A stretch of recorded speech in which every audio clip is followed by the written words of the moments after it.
98% of early-stage patients are cured, but the key is early detection, something I talked about with my friend and patient, Sheryl Crow. Tell me about that moment. You walk in the room and you hear, yeah, well, came back cancer. I remember where I was the day that I called to find out what my pathology was. I was driving down Beverly Boulevard, and you said, why don't you come in? And I had a feeling that it probably wasn't quite what I'd hoped it was going to be. That moment when you said I had invasive, I remember exactly how I felt, and it will forever be indexed in my body of emotions.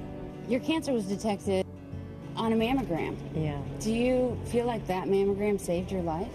I feel like that mammogram saved my life in conjunction with my gynecologist calling me and saying, even though they've said, let's have you come back in 6 months because something looks a little suspect, why wait 6 months? I know mammograms hurt, but they really do save lives. If you're as flat as I am, just the effort that it takes for them to pull all the skin from the rest of my body around to my chest to get it into the machine is so painful. But I know. But having said that, it will in the long run be much better than the alternatives. I don't know if you remember, it was only 48 hours later. You said to me, I'm going public with this, so can you fact check here, make sure I'm saying the right thing? And I thought, wow. It would have been impossible for me not to talk about it, having the fan base that I have, which is predominantly women, and to not go out and talk about prevention.